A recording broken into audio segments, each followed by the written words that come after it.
Oh,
काय नाही केले एका चिंतिता विठ्ठले, सर्व साधनाचे सार भव सिंधू तरी पार. योगयाग तपे केली तयाने अमुपे, सर्व साधनाचे सार भव सिंधू तरी पार. तुका म्हणे जपा मंत्र त्रिअक्षरी सोपा, सर्व साधनाचे सार भव सिंधू तरी पार. नमो ज्ञानेश्वरा नमो ज्ञानेश्वरा नमो ज्ञानेश्वरा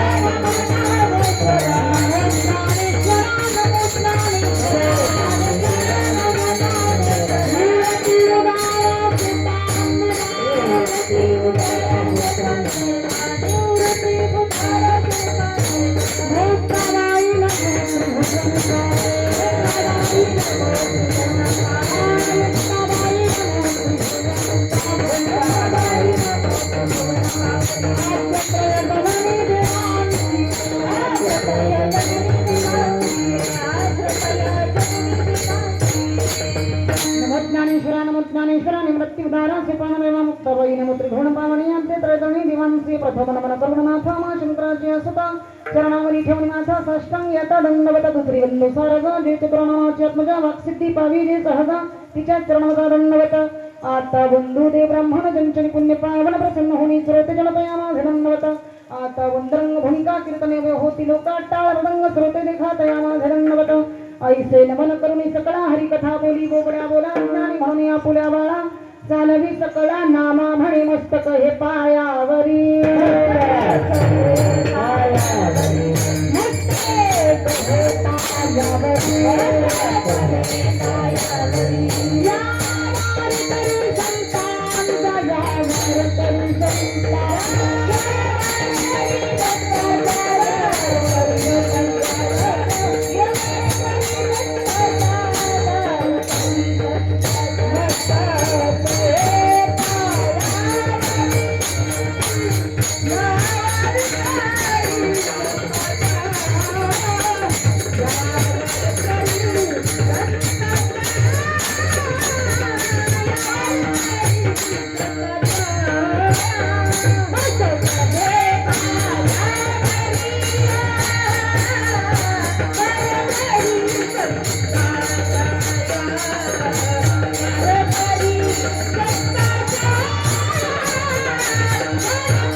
प्रेम काही कणा यवंतं प्रविष्ट मम वाचितं प्रसुप्तं संजीव यक्षगिरशक्तिधरस्वधामना अन्यौश्च हस्तचरण सोळत्वगालीं प्राणां नमो भगवते पुरुषाय तुभ्यं. प्रतिष्ठान गोदावरीचा निवासी असा भक्त सुवावडे श्रीहरीसी, तया ठरिता थोर अल्लाद चित्ता नमस्कार माझा सद्गुरु एकनाथा. पांडुरंग करू प्रथम नमन पांडुरंग करू प्रथम नमन पांडुरंग करू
प्रथम नमन मुसरे चरण संतांच्या त्यांच्या कृपादाने कथेचा विस्तारू बाबाजी सद्गुरुदास तुकाराम यांचे केले स्मरण होय सकल विधेंचे अधिकरण देची बंधू श्री तुळशीवरांचे ते नमस्कारून येता कलावज्ञ जीवधरार्थ भूतारं कलंकं कतेजोधिकामो दिवक्रम कलानिश बाधा पुनर्धाय लक्षं समाधिस्तमूर्तिं भजे ज्ञानदेवं ओम नमो ज्ञानेश्वर करुणाकरा दया तुमचा अनुग्रह दादलो पावन झालो चराचरी जिथे ज्ञान विज्ञान संजीव होते जिथे योग विद्येचे सामर्थ्य येते जिथे मानवाला मिळे मोक्ष गाथा तुझ्या पायरीशी सदा नम्र माता नवे बोल अश्वत्थ वृक्षास आले जिथे गीत भूमीत सदा वेद घाले तुझ्या शब्द शब्दात सायुजनाथा तुझ्या पायरीशी सदा नम्र माता तुझ्या मंदिरी अर्थ जीवास तृप्ते तुझ्या दर्शनी लोक स्वानंद घेती श्रुती धन्य झाला तुझे गीत गाता तुझ्या पायरीशी सदा नम्र माता अगाध ज्ञानदेवा मुक्ताई परेशा तुझ्या पायरीशी सदा नम्र माता भजे व्रजे कमंडलं समस्त पाप खंडनं सभक्त चित्तरंगं तदैवनंदनंदनं दुःखमस्तकं गुणागदेनो हस्तकं मंगलंगसागरं नमामि कृष्णनागं नमामि कृष्णनागं नमामि कृष्णनागं ऐसियाचा पदर धरा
पदर धरा तेने देव येईल घरा विठ्ठला विठ्ठला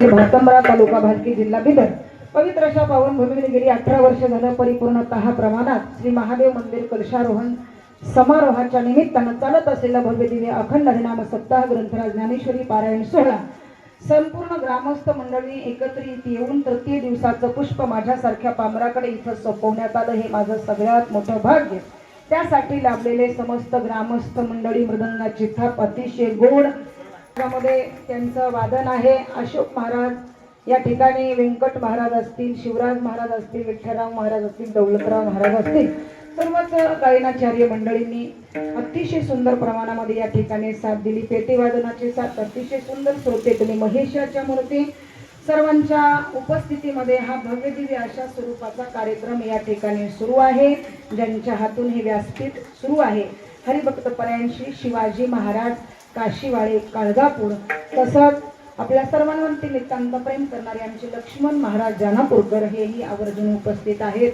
तसंच आमचे मेलवाडे महाराज तेही आवर्जून या ठिकाणी उपस्थित आहेत सर्वांच्या चरणावर एकदा नतमस्तक सेवेला आरंभ विठ्ठल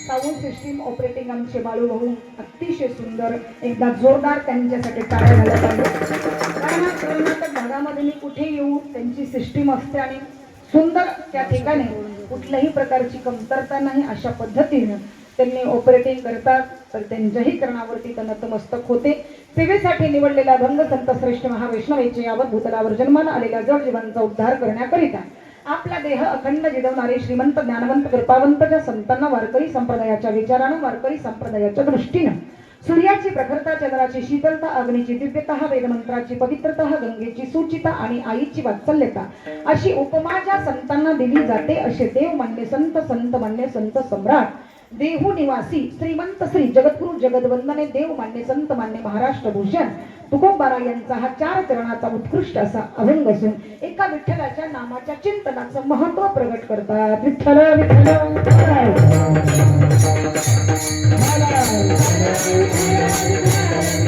महाराज सांगतात या कलियुगातल्या जीवाला प्रश्न पडलेला आहे की अन्य देवता आपल्या समोर जर आली तर कोणत्या कोणत्या देवतेची साधना करावी. महाराज सांगतात आपुला तो एक देव करून घ्यावा ते देवीन जीवा सुख नोहे.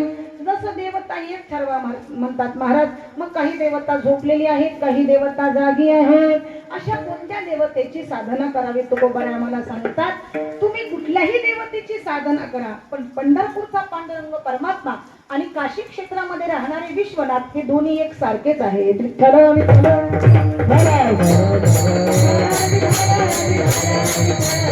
त्याला प्रमाण देतात. त्रिशूळावरी काशीपुरी चक्रावरी पंढरी दोन्ही सारखे सारखे दोन्ही सारखे सारखे विश्वनाथ विठ्ठल सखे दोन्ही सारखे सारखे.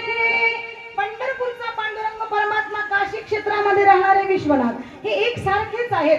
दिसायला जरी यांचं वेगळं स्वरूप असलं तरी तसं तुकोबारांना आपल्याला सांगायचे अभंगाच्या द्वारे काय तर एका विठ्ठलाच्या नामाच्या चिंतनानं माझ्या जीवनामध्ये जो अनुभव आला महाराज तो अनुभव स्वतः प्रगट करतात. विठ्ठल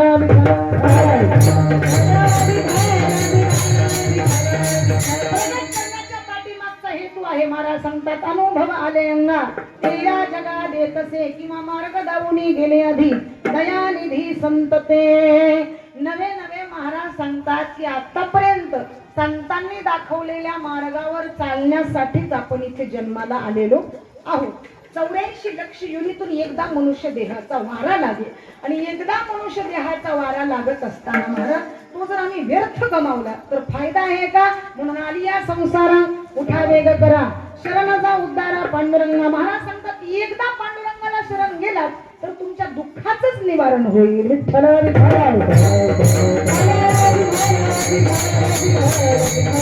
संसारामध्ये तापलेला जीव ईश्वराला शरण आल्याशिवाय त्याला समाधान मिळत नाही. संसाराच्या नावे घालून या शून्य वाढता हा पुण्य धर्म केला.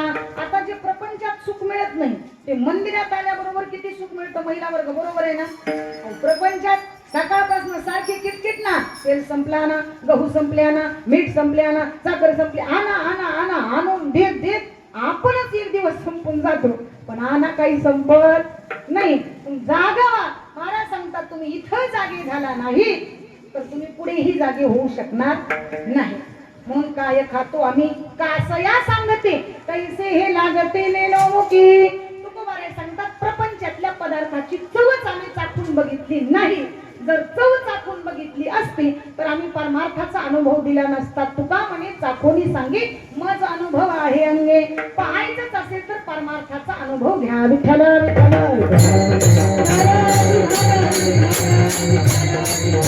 महाराजांनी शुद्ध प्रमाण दिले लक्षपूर्वक ऐका. महाराज सांगतात प्रपंचाचा अनुभव जसा दुःख रूप आहे तसं परमार्थातला अनुभव हा तुम्हाला आनंद देणार आहे. महाराज प्रपंचातला अनुभव हा दुःखी आहे, परमार्थातला अनुभव सुखी आहे. एक दिवस तुकोबारा यांची मेहुणे भोजन करण्यासाठी आली महाराजांच्या घरी. जिजाबाईंनी पंच पक्वान तयार केले पण प्रेमाच्या घरात माझा भाऊ पहिल्यांदाच घरी आला म्हणून कुठल्याच पदार्थात मीठ टाकलं नाही. तसा चाळणी स्वयंपाक जिजाबाईंनी बैठक रूम मध्ये वाढला. ज्यांच्यासाठी पाहुणचार केला होता त्यांना घ्या घ्या घ्या म्हटलं तरी एकही घास घेत नव्हते. आता कसे घेतील मीठच नाही ना. पण तुकोबारा मात्र सपाट्यानं खाऊ लागले. आणि जसं यांचं भोजन झालं तसं जिजाबाई भोजन करण्याकरिता बसल्या. पहिला घास मुखात घातला की लक्षात आलं मी कुठल्याच पदार्थामध्ये मीठ टाकलं नाही. ताट बाजूला सारलं आणि जिजाबाई तुकोबारायांकडे गेल्या आणि प्रश्न केला, स्वामी अहो एवढा सुंदर स्वयंपाक केला मी, पण याच्यात मीठ टाकायचं विसरले, तुम्ही मला का बरं सांगितलं नाही? महाराज सांगतात, अगं आम्ही काय खातो हे आम्हालाच कळत नाही, अशी जीवाची अवस्था असावी. विठ्ठल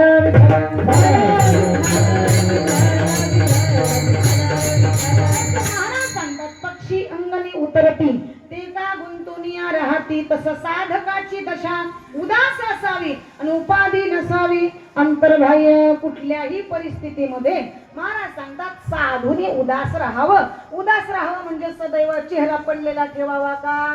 नाही. कीर्तनात बसा, कथेत बसा, कुठेही बसा, पण प्रसन्न अंतकरणाने बसा. काही लोकांचे चेहरे असे असतात बरं, जसं काही कर्जच घेऊन बसलेत कीर्तनात.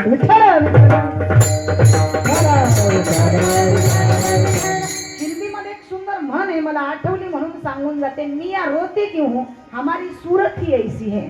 म्हणजे प्रसन्नता असेल तर घरात सुद्धा समाधान आहे. तुमचा चेहरा जर उदास असेल तर घरात येणारा पाहुणा सुद्धा 2 मिनिटात पळून जाईल ना. प्रसन्नता असली पाहिजे. महाराज सांगतात, संत येती घरा, तुळशी दिवाळी दसरा, संत येती घरान खिडक्या दरवाजे खुशाल म्हणायला लागले ना. असं जर केलं तर दुसऱ्या दिवशी तुमच्या घरी कोणी येईल का? आज पवित्र एकादशीचा पर्व काय भाग्यच होतं, सकाळपासून एकादशीच होते. आल्याबरोबर आमच्या आईने एवढा सुंदर पंचपक्वानाचा बेत, महाराज इतकं समाधान वाटलं. मी म्हटलं एवढा फराळ केल्याच्या नंतर तृप्तीच झाली. विठ्ठला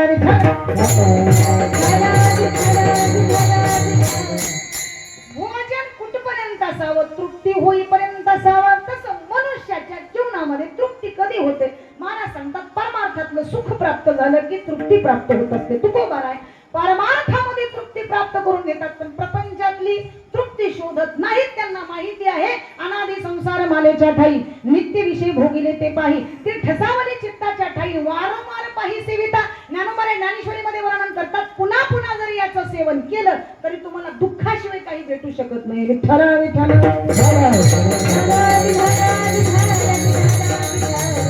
महाराज, दुःख बांधवडी आहे हा संसार, सुखाचा विचार नाही कोठे. जो शरणांगता देव राखे, येरा राखे विघ्नांचे.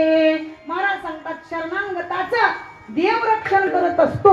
म्हणून परमात्माला एकदा तुम्ही शरण गेलात की देव तुमच्यावरती कृपेचा प्रसाद ठेवत असतो. तसं एकदा का भगवान भोलेनाथांना आपण शरण गेलो, भगवान भोलेनाथ आपल्यावरती कृपेचा प्रसाद ठेवल्याशिवाय राहणार नाही. पण आपण शरण जात नाहीत ना महाराज. हनुमंतरायांचा दरबार किती सुंदर मूर्ती आहे. मी आल्याबरोबर दर्शन घेतलं, किती प्रसन्नता.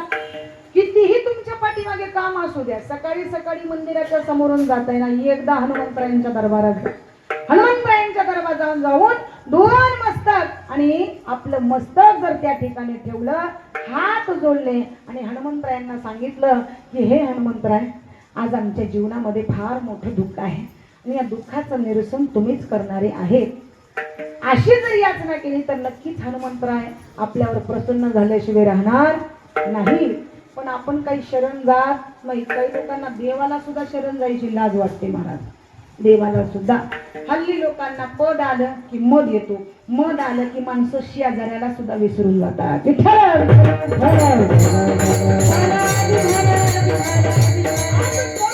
महाराज, हे घोर कलियुग आहे. या कलियुगामध्ये जीवन कसं जगावं संतांनी तुम्हाला जागं केलं. पहा हो कलीची महिमान, असत्यासिरी झाले जन, पापा भीती अनुमोदन करीती हेळन संताचे, मग करावं काय कलियुगा माझी. करावे कलियुगा माझी, करावे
फक्त नाम संकीर्तने सगळ्यात मोठं शास्त्र आहे.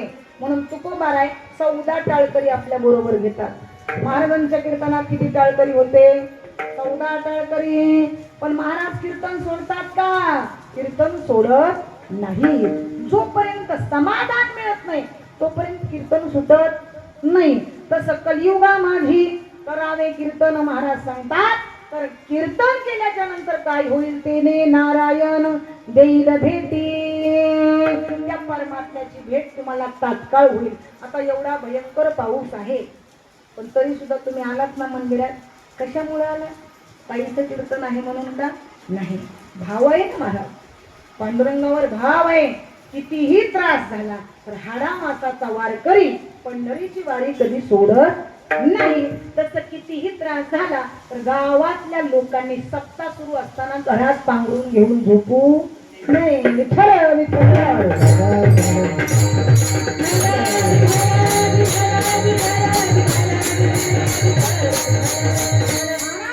देव सर्वत्र गतिर्भक्ता प्रभु साक्षी निवासम शरणं सुभक्त प्रभोपणे स्थानम निधानम बीजमव्यम. गीतेच्या 9व्या अध्यायामध्ये भगवान परमात्मा सांगतात या जगाचा करता मीच आहे. हे जग माझ्या सत्तेने चालतंय. कारण कधी पाऊस आणायचा हे त्याच्याच हातात आहे. बंद कधी करायचं हे सुद्धा त्याच्याच हातात आहे. झोपी घालायचं हे आपल्या हातात आहे. पण झोपीतून उठवायचे की नाही हे मात्र त्याच्या हातात आहे. विठ्ठल विठ्ठल. देवाशिवाय या जगामध्ये तुम्ही कोणावर हे विश्वास ठेवा. महाराज सांगतात तिथे तुम्हाला धोका मिळाल्याशिवाय राहणार नाही. एक परमात्माचा असा आहे तो तुम्हाला कधी दुःख देऊ शकत नाही. म्हणून त्याला शरण जातो कोबाराय. या सगळ्या गोष्टीचा अभ्यास तुम्हाला होता.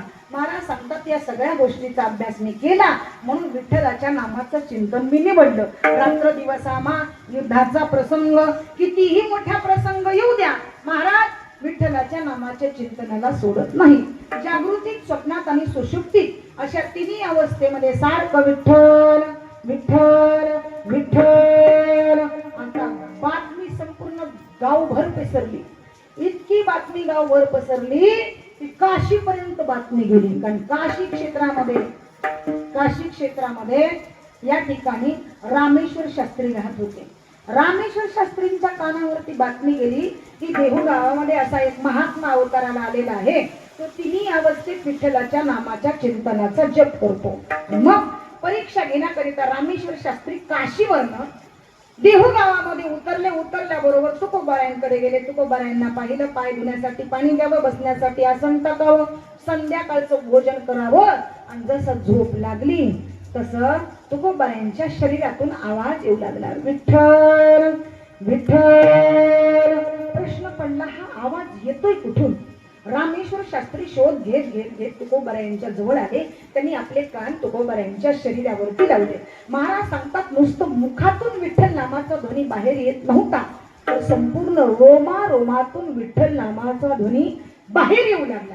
रामेश्वर शास्त्री चरणावरती लागले. महाराज चुकलं माझं, मला माफ करा. अहो तुमच्यासारख्या साधूची परीक्षा घेणं ही सोपी गोष्ट नाही. मी तुमची परीक्षा घेऊ शकत नाही. मी आज तुम्हाला शरण येतो. त्यावेळेस तुकोबाराय सांगतात अरे वेड्या, मी जरी म्हटलं आता विठ्ठलाच्या नामाचं चिंतन करायचं नाही तरी पवित्र झालेली वाणी काही ऐकायलाच तयार नाही. कारण तिला छंद फक्त नामाचाच लागलेला आहे.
छंद या नामाचा घेतला असे. जीवनामध्ये चढता क्रम आणि नंतर उतरता क्रम हे फार महत्वाचा असतो. जर एकदाच तुम्ही उतरता क्रम घेतला तर चाल सुद्धा मंदिराच्या बाहेर जाते. विठ्ठल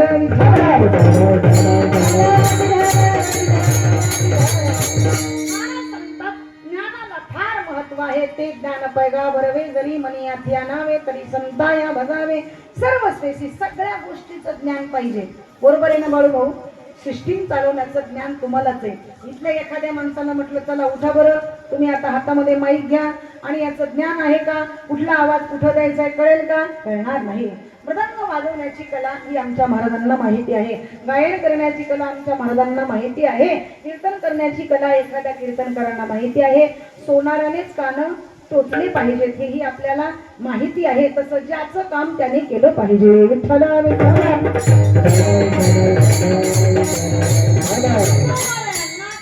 माहिती होतं म्हणून महाराज सांगतात कामामध्ये काम काही म्हणा राम राम. काम करताना सुद्धा राम नामच. महाराज झोपलेल्या अवस्थेमध्ये सुद्धा विठ्ठलच.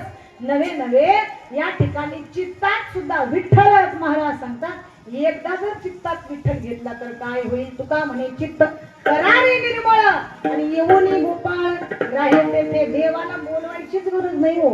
चित्त जर निर्मळ असेल तर देव आपोआपच आपल्या चित्तात येतो. पण काही लोकांचं चित्तच निर्मळ नाही ना. निर्मळ आहे का? कितीही साबण बदलले घरामधले तर मन जर स्वच्छ नसेल तर फायदा आहे का? विठ्ठल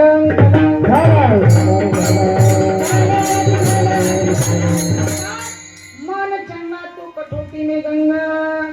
मन जर वाईट असेल तर तुम्ही कितीही चांगलं बोलण्याचा प्रयत्न केला फायदा नाही. महाराज म्हणून मन स्वच्छ असलं पाहिजे. महाराज सांगतात मन निर्मळ असलं पाहिजे. काही लोकांचं मनच निर्मळ नाही. गावामध्ये 2 भाऊ राहत होते. लोकांनी बरोबर वाटण्या करून दिल्या पण एकाचं मनच बरोबर नव्हतं. रानात गेला. आपल्या भावाच्या शेताकडे त्यांनी एकटक बघितलं. म्हणलं आपल्या भावाच्या शेतात एवढं चांगलं ते आणि आपल्यामध्ये उगा करंगळी सारखं. मला हे काही धंदा आपल्याला परवडतच नाही. आपण दुसरा धंदा करायचा. काय धंदा करावा? नीट गावाकडे चालत निघाला. रस्त्याने चालता चालता वाटेत नदी लागली. एक माणूस जाळं टाकून मासे पकडत होता. मासे पकडणाऱ्या माणसाला विचारलं काय हो मामा कसे विकता हे मासे? त्याने सांगितलं 500 रुपयाला 1 नग. पण असे 10 नग पकडले तर किती फायदा होईल म्हणला. हे धंदा बरा वाटतो म्हणला. घेतलं जाळण टाकलं. आता त्याच्या जाळ्यामध्ये मोठे मोठे मासे ह्याच्यामध्ये उगा करंगळी सारखे. म्हणलं हे बी धंदा काही आपल्याला परवडत नाही. खेत में गया तो लांगा लुंगा, मच्छी पकडणे गया तो झांगा झुंगा. म्हणलं आपण दुसराच धंदा शोधायचा. गावात आला. सप्ताह सुरू होता. कीर्तन सुरू होतं. महाराज कीर्तन ऐकलं. कीर्तन संपलं. गर्दी सुरू झाली. महाराजांचं दर्शन घेतलं आणि महाराजांचं दर्शन घेतल्यानंतर महाराजांना प्रश्न केला महाराज कीर्तन खूप छान झालं. म्हणले हो. किती फीस घेतली? म्हणले 5000. 2 तासात 5000. म्हणलं आपण पण महाराजच व्हायचं. म्हणलं घेतलं भगवे कपडे घातलं. राम नाम जपना पराय माला आपला. राम नाम जपना पराय माला आपला. कुठेतरी गट्टू गेल्यावर नाही घेऊन पळावं. असाच त्याचा नित्यनेम होता. गावाच्या बाहेर माळ ओढत बसला एका झाडाच्या खाली. त्याच दिवशी दुर्दैवाने चोरी झाली होती. गावातले लोक चोर पकडण्यासाठी गावाच्या भोवती फिरत होते. लोकांनी विचार केला दिवसा चोऱ्या करतो ते करतो रात्री सुद्धा करतो. धरलं ना असं त्या झाडाला उरपाट टांगलं. म्हणला खेतने गया तो लांगा लुंगा, मच्छी पकडने गया तो झांगा झुंगा और साधू बन गया तो उलटा टांगा. अब करना तो भी क्या? मन निर्मळ झालं तर देव आपल्या चित्तामध्ये येत असतो. दृष्टांताचा हेतू एक लक्षात घ्या. दृष्टांताचा हेतू एकच आहे. तुकोबाराय मन निर्मळ असेल तर चित्तात परमात्मा वसत असतो. देवाला बोलवायची गरज लागत नाही. तसं एका विठ्ठलाच्या नामाच्या चिंतनानं तुकोबारायांच्या जीवनामध्ये काय परिणाम केला? अभंगाच्या प्रथम काय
केली महाराज एका चिंतिता विठ्ठले. चिंतन करा म्हणतात परमात्म्याचं.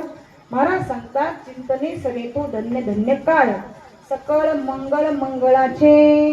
परमार्थामध्ये गेलेला काळ हा धन्य असतो. धन्य काळ संत भेटी. महाराज सांगतात एकदा का काळ धन्य ठरला की संतांची भेट होत असते. म्हणून त्या प्रभूला आम्ही शरण गेलं पाहिजे. काही काही लोकांचा काळ जवळ येऊन थांबतो तरी लोक जागे होत नाही. अहो 80 वर्ष संपत आले तरी देवाचं नाव मुखाला येत नाही. 80 वर्ष जगला एक माणूस, 80 वर्ष देवाचं नावच घेतलं नाही. भगवंताला राग आला, म्हटलं एवढं सुंदर शरीर दिलं पण हा माझं नाव घेत नाही. कारण याला एवढं सुंदर शरीर देऊन हा फायदा घेत नसेल. देवानं त्याची वाचाच बंद केली. फक्त तोंडातून हवा येऊ लागली वाह की. आता म्हणला शेवटी का होईना बाबांना वासुदेव केशी आठवायला लागले. मुलं चांगले होते बाबा, डॉक्टरकडे चला. डॉक्टर साहेबांकडे आणलं. डॉक्टर साहेब असं काहीतरी औषध द्या की बाबांची वाचा लवकरात लवकर फुटली पाहिजे. डॉक्टर साहेब हुशार होते. डॉक्टर साहेबांनी एवढं चांगलं औषध दिलं आणि 3 तासात वाचा फुटली.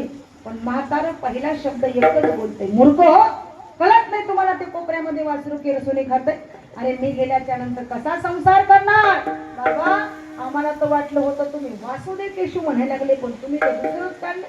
माणूस प्राण सोडून देईल पण देवाचं भजन करणार.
स्मरण करा पंढरीनाथा.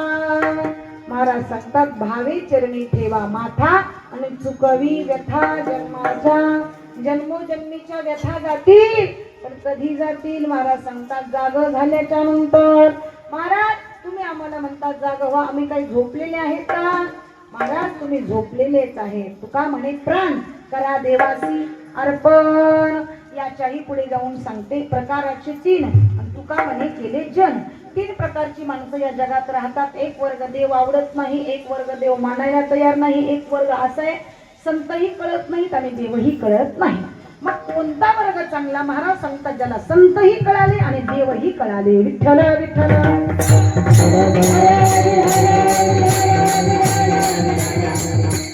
तुम्ही आम्ही देवाचं चिंतन करतो हा प्रश्न सोडा, पण पंढरपूर जवळ राहणाऱ्या मंगळवेढा नगरीमध्ये एका वेशीच्या कुटुंबामध्ये जन्म घेणाऱ्या स्त्री असताना परमार्थाला प्राप्त करून घ्यावं आणि देवानेच भेट द्यावी अशी कोण?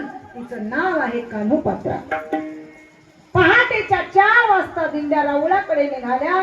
कान्होपात्रेच्या दारातून दिंड्या जाऊ लागल्या. कान्होपात्रेने आपल्या आईला प्रश्न केला, आई या दिंड्या कुठं निघालेल्या आहेत? आई उत्तर देते, बाळ या दिंड्या आता पंढरीच्या दिशेनं निघालेल्या आहेत. आई मला पण जायचंय का त्या दिंडीमध्ये? आई सांगते, बाळ मला वाटत नाही ती मंडळी सामील करून घेते. आई सगळ्यांच्या दारामध्ये सडा रांगोळी आहेत, आपल्या दारामध्ये का बरं सडा रांगोळी नाही? आई उत्तर देते, बाळ आपलं घर पवित्र आहे, समाजाने आपल्याला वाळीत टाकलेलं आहे. आई काही म्हण पण मी त्या दिंडीत जाणार. कान्होपात्रेने हट्ट धरला, दिंडीत प्रवेश केला. दिंड्या मजल दर मजल करत करत करत पंढरपूरच्या राऊळात आल्या. संध्याकाळचं भोजन झालं आणि कीर्तन सुरू झालं. कान्होपात्रेने एका कोपऱ्यात बसून कीर्तन ऐकलं. कीर्तनाचा परिणाम कान्होपात्रेवर झाला. तिने ऐकलं, विश्वाच्या पाठीवर एका परमात्म्याशिवाय जगात सुंदर कोणी नाही. कान्होपात्रेला अभिमान होता कशाचा? सौंदर्याचा. माझ्यापेक्षा या त्रिभुवनात सुंदर कोणी नाही असं तिला वाटत होतं. तिने कीर्तन ऐकलं, विश्वाचा मालक सुंदर आहे, जगात दुसरं काही सुंदर नाही. तिने ठरवलं की त्या परमात्म्याचं दर्शन आपण घ्यायचं. कान्होपात्रेने पायात घुंगरं बांधले, मंदिरामध्ये नृत्य केलं, मंदिरात गायन सुरू केलं. गावागावातून मंडळी कान्होपात्रेचं भजन ऐकण्यासाठी येऊ लागली. आणि मग बिदरच्या बादशहाच्या कानावरती ही बातमी गेली की मंदिरामध्ये एक मुलगी नृत्य करते आणि आपल्याकडेही तिला घेऊन या नृत्य करण्यासाठी. आता बादशहाने सैनिक पाठवले कान्होपात्रेला पकडण्यासाठी. जसं कान्होपात्रेला पकडण्यासाठी चोर आले महाराज, कान्होपात्रेच्या लक्षात आलं, कान्होपात्रा पुढे धावते, चोर पाठीमागे धावतात. कान्होपात्रा पुढे धावते, चोर पाठीमागे धावतात. कान्होपात्रा धावत धावत धावत राऊळातून परमात्म्याच्या मंदिरात प्रवेश करते. एकटक परमात्म्याला पाहते. इतका सुंदर तो परमात्मा होता, राजस सुकुमार, मदनाचा पुतळा, रवी शशिकळा लोपलिया. किती सुंदर परमात्म्याचं त्या स्वरूप होतं. आणि कान्होपात्रेने एकटक भगवंताला बघितलं आणि आपलं तिसरं बोट भगवंताच्या चरणावरती ठेवलं. जसं बोट ठेवलं देवाच्या चरणाला खड्डाच पडला. आता माझ्या एका बोटानं जर देवाच्या चरणाला खड्डा पडत असेल तर हा परमात्मा किती सुंदर असेल. कान्होपात्रेने हे पाहत पाहत देवाला देह समर्पित केला. मंदिरात मुलीचं प्रेत पडलं, अरे ही कोण आहे, हिला मंदिराच्या बाहेर काढा. काही जण म्हणू लागले अपवित्र कुटुंबामध्ये जन्माला आलेली होती, हिची मौत मंदिराच्या बाहेर करा. आणि त्याच मंदिरात अनंत शास्त्री महाराज राहत होते. महाराज म्हणले, थांबा, देव जे काही बोलतील तेच आपण करायचं. आता मुलीचं प्रेत देवाच्या उजव्या हाताला ठेवलं. अनंत शास्त्री महाराज देवाच्या डाव्या हाताला बसले आणि देवाकडे त्या ठिकाणी कान लावून अनंत शास्त्री महाराज बोलत होते, देवा आता या मुलीचं काय करावं? देवाने रात्री 12 वाजता आशीर्वाद दिला. अरे जी शेवटच्या क्षणापर्यंत माझं भजन करते, गुणगान करते, तिला माझ्या उजव्या बाजूला जागा द्या. कान्होपात्रेला उजव्या बाजूला जागा मिळाली. अपवित्र कुटुंबात, वेशीच्या घरात जन्म घेतला. कधी भजन नाही, कधी देवाचं नाव नाही, पण एकदा पांडुरंगाचं स्मरण केलं.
जोरदार टाळ्या झाल्या पाहिजेत आमच्या स्वातीताईसाठी. आता बरोबर स्वर लागला बरं. घेता नाम विठोबाचे पर्वत जळती पापाचे. गायन करण्यासाठी सुद्धा स्वराची गरज आहे. बरोबर आहे ना. स्वर जर गेला तर सगळं काही बाजूला जात असतं. तसं चतुरा तो शिरोमणी आणि गुण लावण्याची खणी. देव सुद्धा चतुर आहे ना. देव कोणालाही जवळ घेतो का महाराज? देव कोणालाही जवळ घेऊ शकत नाही. कानो मात्रा देवाचं स्मरण करते. शेवटच्या क्षणापर्यंत भजन करते, गुणगान करते. देवाच्या उजव्या हाताला समाधी मिळाली. कोणी पुढारी जाऊ द्या, नट जाऊ द्या, गरीब जाऊ द्या, श्रीमंत जाऊ द्या, पहिल्यांदा कानोपात्रेचं दर्शन, नंतर पांडुरंगाचं दर्शन. आपण कानोपात्रेला प्रश्न करू, काय गो कानोपात्रा, बाई आम्ही कीर्तन ऐकतो, भजन करतो, कथा ऐकतो, पण आम्हाला काही देवाच्या एवढ्या जवळ जागा मिळत नाही. असं कोणतं पुण्य तू केलं होतंस की देवाच्या एवढ्या जवळ तुला जागा मिळाली? कानोपात्रा उत्तर देते, मी शेवटच्या क्षणापर्यंत पांडुरंगाचं स्मरण केलं. मग काय झालं? धन्य कानोपात्रा झाली हो भाग्याची. धन्य कानोपात्रा झाली हो भाग्याची. धन्य कानोपात्रा झाली हो भाग्याची. धन्य कानोपात्रा झाली हो भाग्याची.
धन्य कानोपात्रा झाली हो भाग्याची. शेवटी भेटी झाली तया पांडुरंगाची. अजून सुद्धा कानोपात्रेची समाधी आहे. पहिल्यांदा कानोपात्रेचं झाड आहे, बरोबर आहे ना. त्या झाडाचे साले निघून गेले तरी सुद्धा आपण त्या झाडाचं दर्शन घेतो, नंतरच रावळ्यात प्रवेश करतो. इतकं महत्व कानोपात्रेला दिलं महाराज. मग अपवित्र कुटुंबात जन्माला येऊन सुद्धा कानोपात्रेच्या नामाचा जप केला जातो. पहिल्यांदा कानोपात्रेचं दर्शन घेतलं जातं. तुम्ही आम्ही तर एवढ्या चांगल्या कुळात जन्माला आलोत, बरोबर आहे ना. चांगल्या कुळात जन्माला आलोत ना महाराज. चांगल्या कुळामध्ये जन्माला आलोत तर मग आपल्याला सुद्धा पांडुरंग परमात्मा भेट देईल ना. पण त्याच्याकरिता करावं लागेल काय? महाराज सांगतात, त्याच्याकरिता तुम्हाला सार शोधावं लागेल. अभंगाच्या दुसऱ्याच्या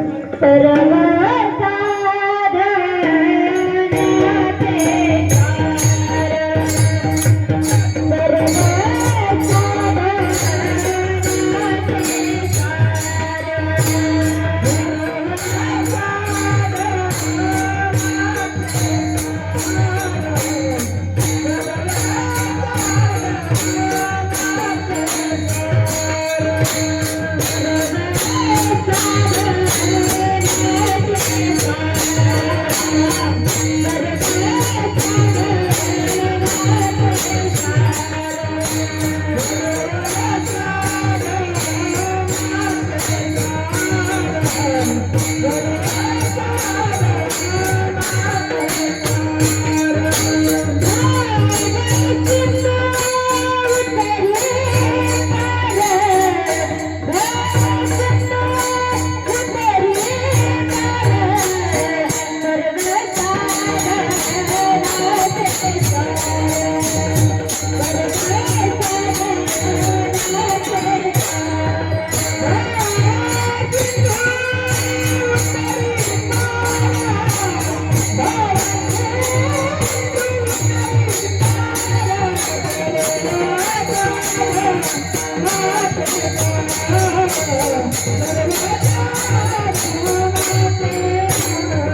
अभंगाच्या दुसऱ्या चरणात महाराज असं सार कोणता आहे महाराज सांगतात. संत एकांती बैसले सर्व सिद्धांत शोधिले.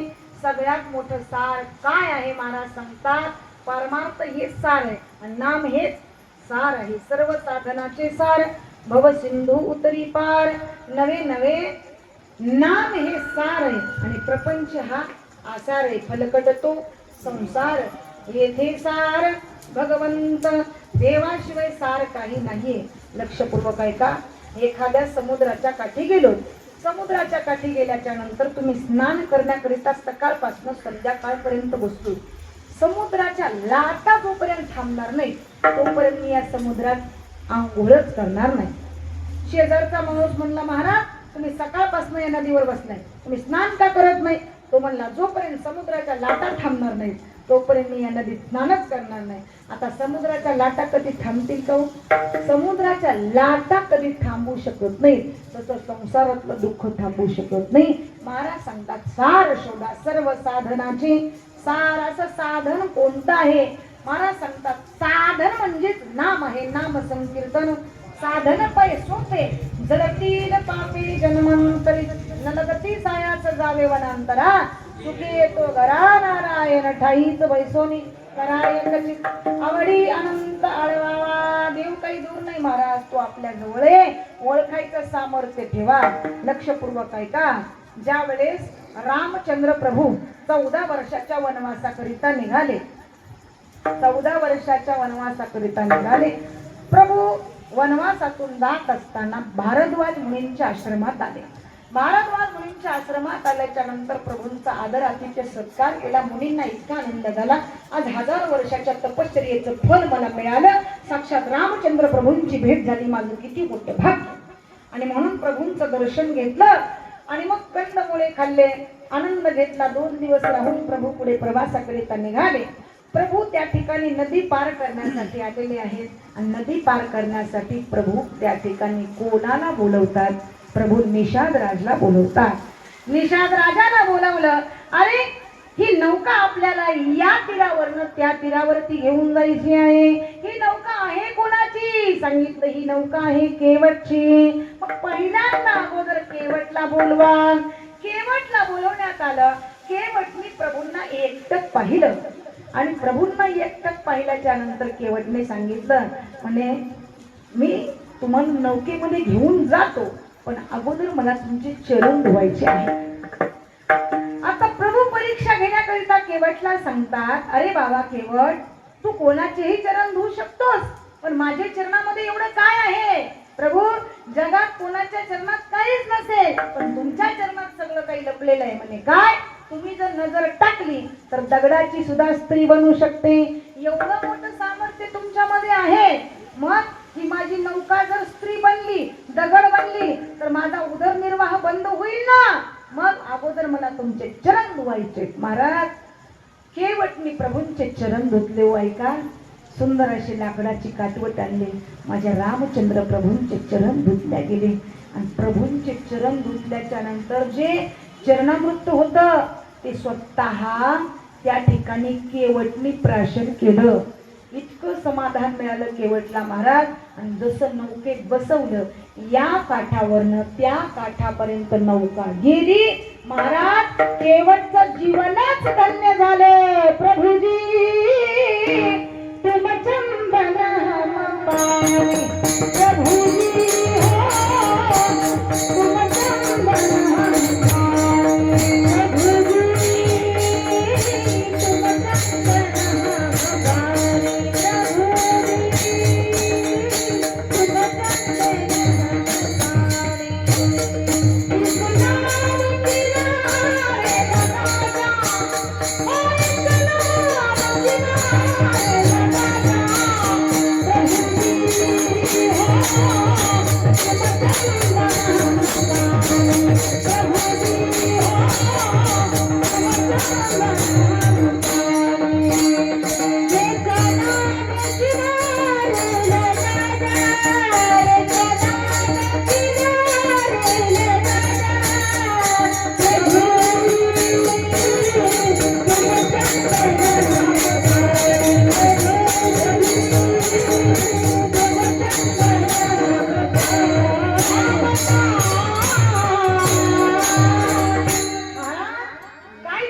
जीवन धन्य व्हावं आणि केवळचे दारिद्र्य दूर व्हावं.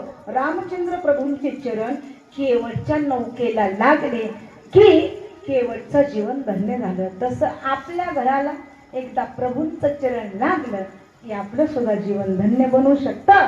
मग आपल्या घरामध्ये सुद्धा प्रभूंना बोलवायचंय, पण कसं बोलवलं पाहिजे, कसं बोलवलं पाहिजे. दारामध्ये रांगोळी टाकल्या पाहिजे, पाठ घातला पाहिजे, प्रभूंचे चरण धुतले पाहिजे आणि देवाला बोलवल्याच्या नंतर त्याच्या नामाचा गजर केला पाहिजे. सर्वांनी एकदा 2 हात वर करायचे आणि गोड भजन करायचं. सर्व महिला वर्ग, पुरुष वर्ग, तरुण वर्ग प्रभूंना बोलवायचंय ना आपल्या घरात, बरोबर आहे ना. मग सर्वांनी 2 हात वर करा. जर कुणी केलाच नाही तर तुम्हाला शेजाऱ्याची शपथ आहे बरोबर. सगळ्यांनी हात वर करायचे.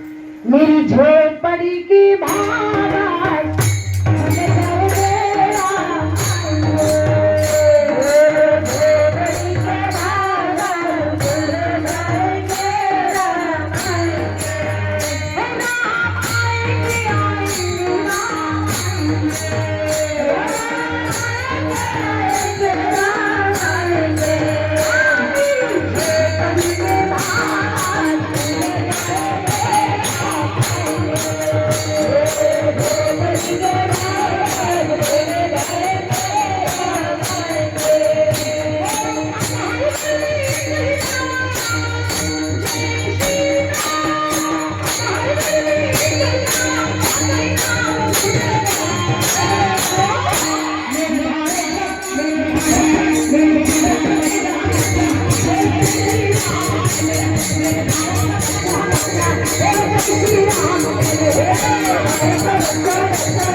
दास्यत्व पत्करतात.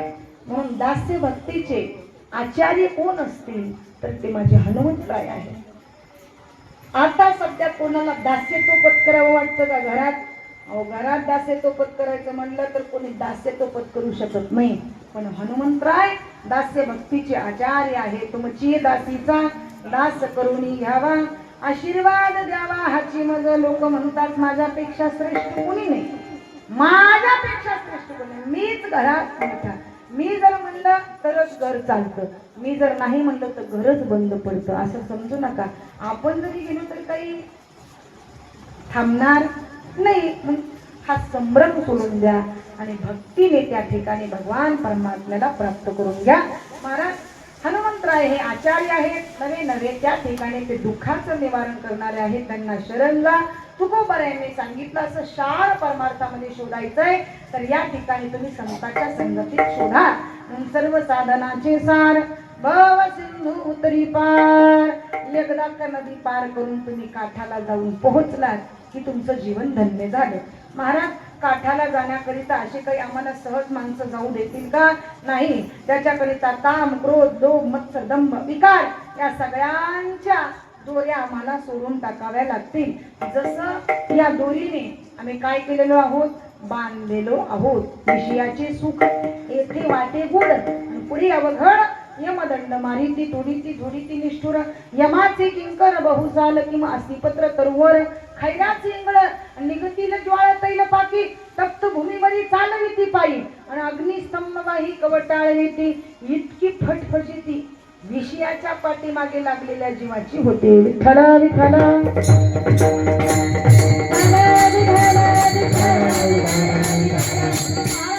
अनेकांच्या घाते मानिता संतोष.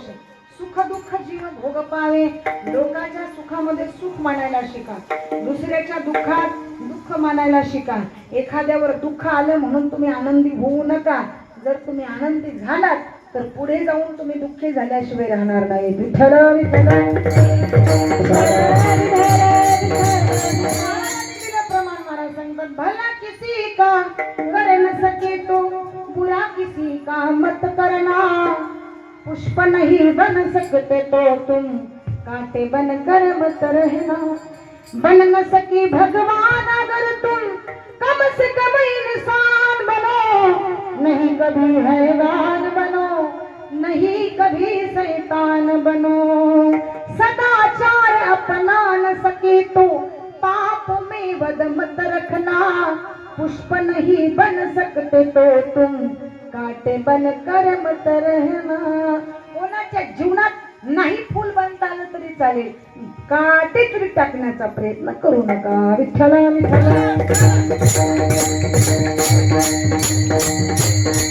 महाराज संतांनी आम्हाला जाग केलं. महाराज सांगतात सार शोधा, सार शोधा. सार म्हणजे भगवंत आहे. तो कोबर आहे. तुम्ही भगवंतालाच हाती घेतलं. महाराज सांगतात देवाला हाती घेतलं पण कशाच्या द्वारे?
केलं काय तुकोबारायांनी? महाराज संतात सार शोधण्याकरिता योग आणि याग जीवनामध्ये प्राप्त करून घेतला. योग याग तपे केली तयाने अनुपे, तपे विन दैवत दिधल्या विन प्राप्त, उजे विनहित कोण सांगे, ज्ञानदेव सांगे दृष्टांताची मात, साधूंचे संगती तरणोपाय.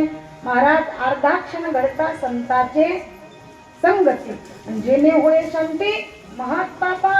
अर्धाक्षण तुम्ही संतांच्या संगतीत आलात तर तुमच्या जीवनाचा उद्धार होईल. खरं लक्षपूर्वक ऐका. महाराज सांगतात तिळ तिळ पुण्य साचा पडे. की पुण्य असं काही सहज मिळतं का? पुण्य सहज मिळत नाही. पुण्य प्राप्त करून घेण्याकरिता सर्वप्रथम आमच्या जीवनामध्ये आम्हाला साधना करावी लागते. पाप पुण्य समान समी, तैच पावे जे कर्मभूमी, जे पडे विषमी स्वर्गगामी की नरके. मग हे जर कळालं तर मग तया पुण्याची पाऊटी सरे, सवेची इंद्रियपणाची उटी उतरे, येऊ लागती माघारी मृत्यू लोकात. पुन्हा मृत्यू लोकात यावं लागेल. कधी? जर काही अपेक्षा शिल्लक राहिली तर, आशा शिल्लक राहिली तर. म्हणून आशाच ठेवू नका, आशा विरहित जीवन जगा. विठ्ठल विठ्ठल.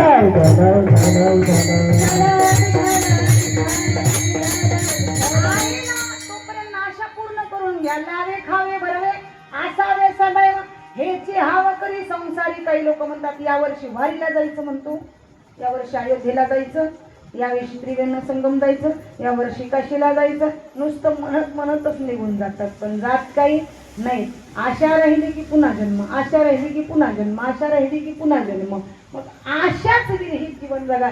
महाराज सांगतात त्याच्याकरिता तुम्हाला तप करावा लागेल. योग याग तपे केली तयाने अनुपे, माऊली महावैष्णव ज्ञानोबाराय. आता कशा पद्धतीचा तप करतात ऐका. आता ज्ञानोबारायांना तप करण्याची काही गरज आहे का? पण ज्ञानोबाराय समाधीतून सुद्धा असा नाम जप करतात. ज्ञानोबा माऊली तुकाराम, माऊली तुकाराम. वारकऱ्यांनी पाऊल करायचं, वारकऱ्यांनी पाऊल. ज्ञानोबा माऊली तुकाराम, ज्ञानोबा माऊली तुकाराम. बोला ज्ञानोबा माऊली तुकाराम, ज्ञानोबा माऊली तुकाराम, माऊली तुकाराम, माऊली तुकाराम, माऊली तुकाराम, माऊली तुकाराम,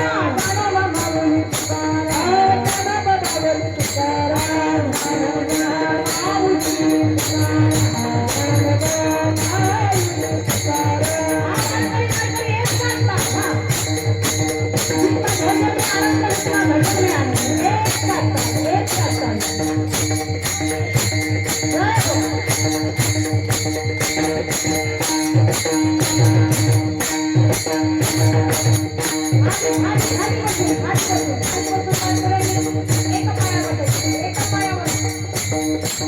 सगळ्या वारकऱ्यांनी खाली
जीवनामध्ये योग असला पाहिजे. ज्ञानोबाला योग प्राप्त करून घेतात. योग याद तपे केली तयाने अनुपे, कारण ते ज्ञानी यांचे शिरोमणी आणि वंदे झोपा पूज्य स्थानी किंवा ज्ञानाचा सागर सखा माझा ज्ञानेश्वर.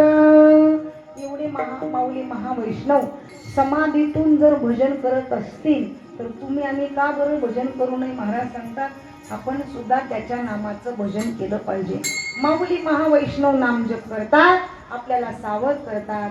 तसं या ठिकाणी पंढरपूर तीर्थक्षेत्रामध्ये राहणारी माझी जनाबाई पांडुरंगाला आळवते ना महाराज. पांडुरंगाला कशी आळवते? पहाटेच्या 4 वाजता उठते जनाबाई, दारामध्ये सडा रांगोळी टाकते जनाबाई. आणि जनाबाई काय ऐकते? लक्षपूर्वक ऐका. जनाबाई पवित्र असा काकडा ऐकते. उठ सकल जन उठले नारायण, उठा सकल जन उठले नारायण, उठा सकल जन उठले नारायण, उठा सकल जन उठले नारायण.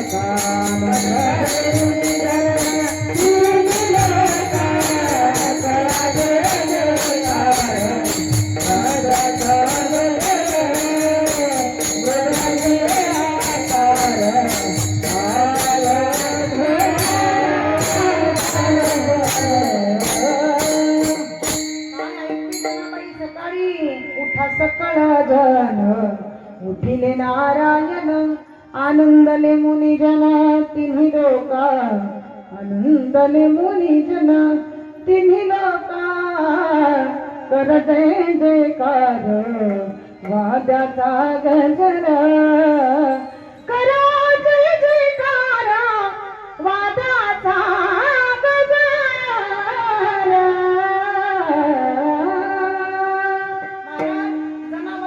ऐकायचे. आता काकडा सुरू झाला, लोक घराचे दरवाजेच बंद करायला लागले. जागे होतील का? जागे होणार नाही. जगजोगी जगजोगी जाग जाग बोलती, जाग जाग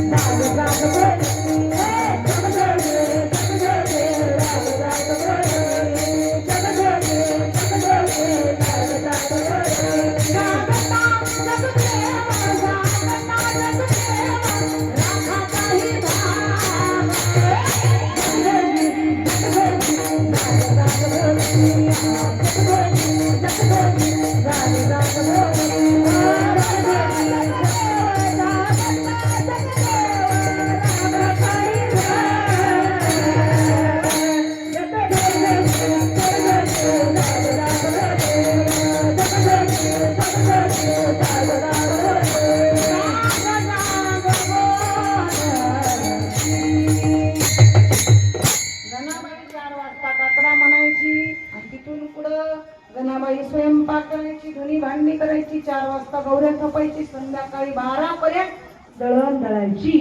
पण जनाबाईला कधी कंटाळा आला का?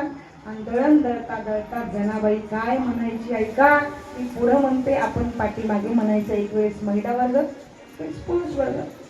सुंदर माझी जाते ना फिरते बहुतुके. महिला वर्ग,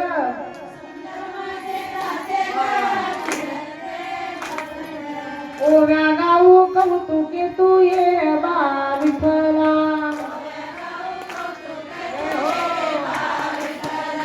ओव्या गाऊ कौतुके तू ये बा विठ्ठला.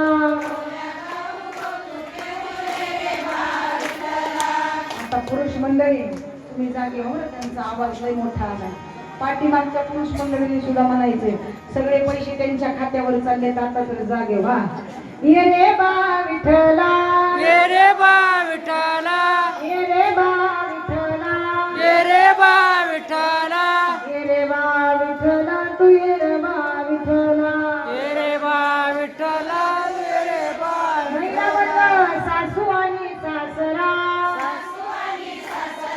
फिरतो तिसरा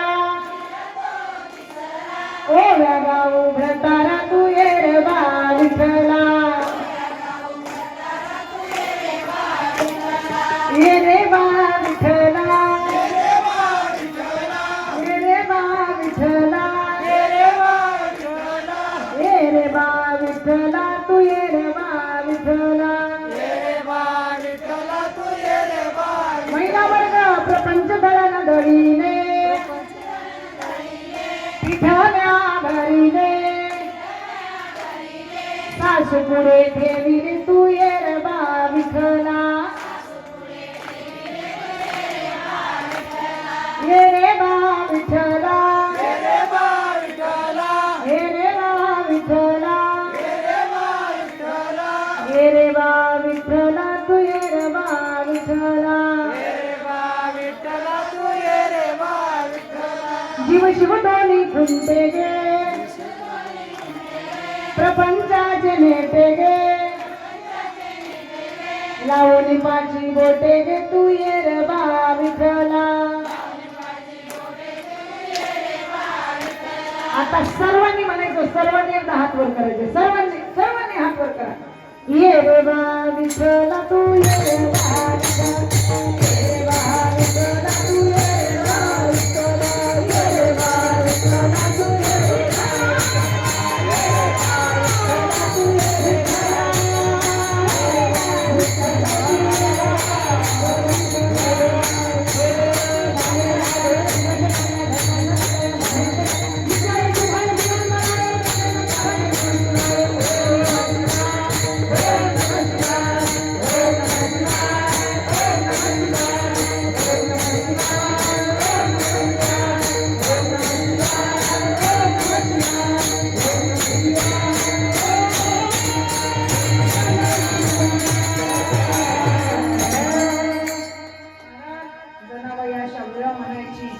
देवाला जाग आली जनाबाईला झोप लागू लागली विठेवरून परमात्मा खाली आले जनाबाई सोबत दळण दळलं 4 वाजेपर्यंत आता काकड्याची वेळ झाली म्हणून घाई देव निघाले अंगावरची शाल तिथंच विसरली वारकरी म्हणू लागले नेमकं जनाबाईच्या झोपडीची चौकशी करा जनाबाईच्या झोपडीतले गाठोडे रस्त्यावर टाकले कोपऱ्यात शाल निसली म्हणले गावात राहून चोऱ्या करते सुळावर चढवा जनाबाईला दरबारात आणलं शेवटची मागणी विचारली जनाबाई सांगते मला एकदा त्या पांडुरंगाला बोलायचं जनाबाई रावळात आली देवाला काय बोलते ऐका अरे विठा विठा मूळ मायेच्या कारट्या तुझी रांडरंडकी झाली सती सावित्री जुडाली आली तुझं गेलं मड तुला पाहुणी काळ रड उभी राहुनी अंगणी शिव्या देती दासी जणी अशा शिव्या जर आपण दिल्या तर कुणी आपल्या जवळ थांबेल का नाही पण जनाबाईचा अधिकार होता जनाबाई देवाला सांगते देवा आणि मायबाप सोडले नवे नवे प्रपंच सोडला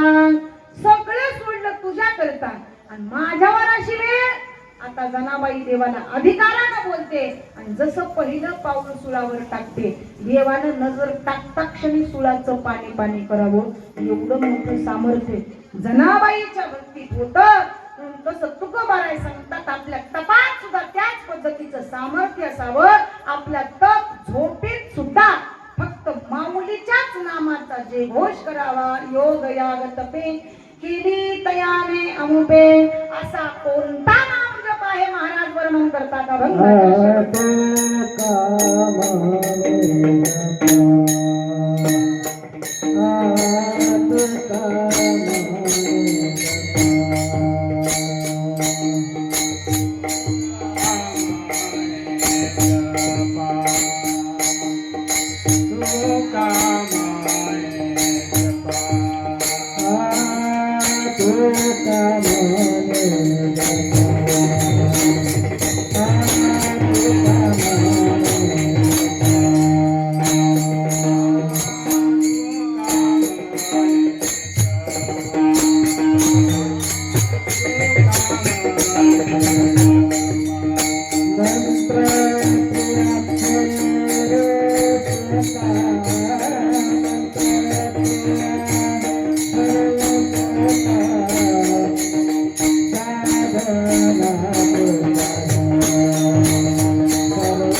Thank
you.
सोपा 3च अक्षराचा मंत्र रामकृष्ण हरी याच्या नामाचा जप करा एवढं सांगण्याचा प्रयत्न करते. जन्माला आलात माय बापांची सेवा करा. बस कौन सी है वो चीज जो यहाँ नहीं मिलती और सब कुछ मिल जाता है लेकिन माँ नहीं मिलती. जीवनात तुम्हाला सगळं काही मिळेल मी सांगत आहे, सांगत राहणार, सांगत राहील. ज्यांची आई मरण पावली त्यांनी समजावं जगातलं सुख संपलं. तुम्ही कितीही मोठं व्हा स्वकर्तृत्वाने मोठमोठ्या लोकांची शाबासकीची थाप असेल तुमच्या पाठीवर, पण तुमच्या अशिक्षित आईच्या शाबासकी जितकं प्रेम आहे तेवढं टाटा बिर्लाची शाबासकी नाही. बस आई ती आई, तिच्या प्रेमाची सर रंभेला सुद्धा येणार नाही. जेव्हा सुभद्रा रडू लागली भगवान श्री कृष्ण समजूत घालतात, रडू नको सुभद्रे, अर्जुनासारख्या वीराची बायको आहेस तू, पंडुरची सून आहेस, परमेश्वराची बहीण आहे सुभद्रे, रडणं हे तुला शोभतं का? देवा हे सगळे नाते पाठ आहे प्रेमाला. मी अर्जुनाची बायको रडत नाही देवा, मी पंडुराची सून रडत नाही देवा, मी परमेश्वराची बहीण रडत नाही देवा, मी अभिमन्यूची माय रडते देवा. हे तुला कळणार नाही देवा. तू पुढच्या जन्मी कुणाची आई हो, तुझं पोर असं लढाईत मरू दे, मग तुला कळेल आईची माया काय असते. हे बहुना धनुर्धरा जो मातेची आई उदरा, तो मातेचा सोयरा के तुला पा. काही खर्च नाही बाबा. अरे पुत्र सांभाळायला जेवढा खर्च आहे तेवढा मायबाप सांभाळायला नाही. टप मध्ये बसून पुत्र शॅम्पू टाकून धुवावं, दररोज नवीन टॉवेल, एसीच्या गाडीमध्ये पुत्र फिरत, याचं पुत्र एसीच्या गाडीत फिरत आणि याचे मायबाप वृद्धाश्रमात 3-3 दिवसाच्या भाकरी खातात. म्हणून कीर्तन संपल्याच्या नंतर घरी जा आणि घरी गेल्याच्या नंतर मंडळींच्या पायाचं दर्शन घ्या. ती म्हणेल हे सांगितलं का कीर्तनात? तिला म्हणावं आज माझ्या माय बापाला मी वृद्धाश्रमातून घरी आणणार आहे. ती म्हणेल घरी आणा पण बंगल्यात नाही बरं, जर्शी गाईच्या गोठ्यात ठेवा ना माय बापाला. काही दाटी वाटी बांधून एक कोपरा खाली करा, 2 फाटके पोटे द्या, 2 मळकटल्या चादरी द्या, 2 जर्मनची ताटं द्या, 2 प्लॅस्टिकची तांबी द्या. स्वयंपाक सुद्धा करू नका. अरे मुलाबाळातून उरलेली भाकरी बायकोला चोरून त्यांच्या खिशात घाला.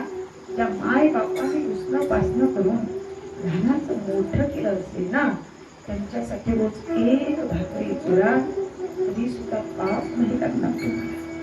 मोटरसायकलने कामावरती जात असताना मोटरसायकल गोठ्याकडून या.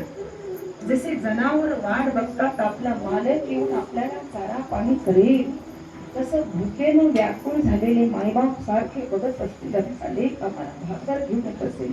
गोठ्याच्या समोर मोटरसायकल उभी करा, खाली सुद्धा उतरणं का त्यांचा वेळ वाचवते. कुत्र्याला फेकतात तसं फेका. ती माय तिला उठता येत नाही, घुसत घुसत भाकरीपर्यंत येईल. अर्धी भाकरी बापाला देईल, अर्धी भाकरी स्वतः खाईल. त्या भाकरीवर भाजीने भाकरी चावत नाही. कच्च पाणी डोळ्यात धरून मायबाप रडते. माय सांगते अहो 4 वर्ष होतो त्या वृद्धाश्रमात, ते खाकी कपडे वाले आपल्याला दररोज गरम भाकरी देत होते, पण आज इथे आपला मुलगा आपल्याला कुत्र्यासारखी भाकरी ठेवते.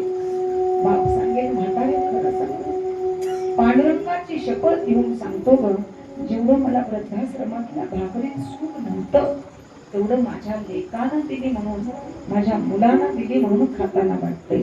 म्हणून कुत्र्याला कितीही भाकरी टाका ते चावल्याशिवाय राहणार नाही, पण माय बापाला भाकरी द्या तर मरेपर्यंत आशीर्वाद मिळाल्याशिवाय राहणार नाही. माझ्या 10 शब्दांचा इथं बसलेल्या 10 जणांवरही परिणाम झाला तरी आजच्या कीर्तनाचं सार्थक झालं. काय असते आई? आई जीवनामध्ये लक्षपूर्वक ऐका. स्वतःकरिता आई कधी जगत नसते. पहाटेच्या 4 वाजता उठून मुलाकरिता आपल्या पतीकरिता डबा बनवणारी आई असते. दुपारी 12 वाजेपर्यंत उपवासी राहणारी आई असते. संध्याकाळच्या भोजनाची तयारी करणारी आई असते. आणि अशा आईने एवढा त्रास सहन करून आपल्याकरिता एवढं जीवन बहाल केलं, अशा आईला आपण एका क्षणामध्ये विसरतो. जितकी आई महत्वाची आहे जीवनात तितका बाप सुद्धा महत्वाचा समजा. पण बापाला हल्ली लोकांनी जगातून शून्यच केलेले. संत कवयित्री आईचेच गोडव गातात, पण बाप सुद्धा तितकाच महत्वाचा असतो. कारण जो बाप दवाखान्याच्या आवारात मुलाकरिता मुलीकरिता फार झिजत असतो. तो बाप कोणाच्या समोर रडत नसतो. लक्षपूर्वक ऐका, दाढीची क्रीम संपली म्हणून साबणाने दाढी करणारा तो बाप असतो. पण त्या बापाला आम्ही सहज सहज या जीवनातून शून्य करून टाकलेले. किती सहज करतो तो ऐका. झिजू झिजू संसाराचा गाडा हातला, फटामंदी हसू जरी कला वाकला, घडीभर तू थांब जरा, ऐक त्याची दापर, लई अवघड हाय गड्या, उमगाया बापर, उमगाया बापर. विठाला विठाला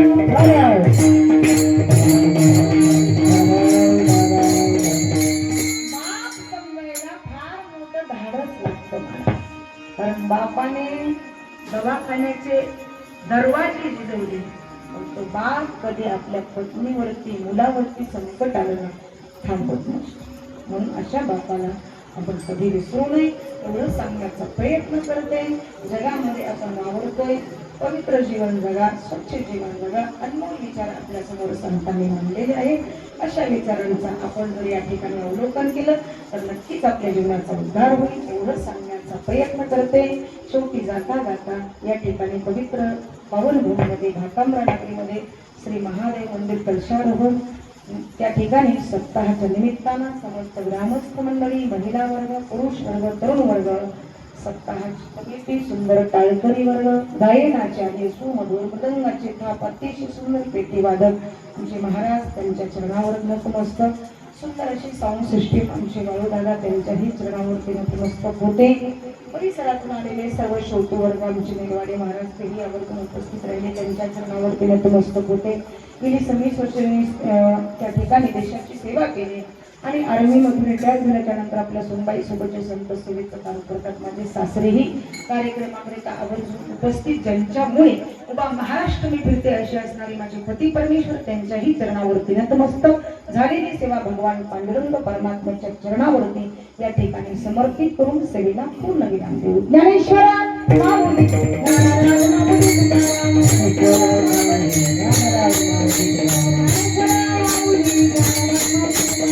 Hare Hare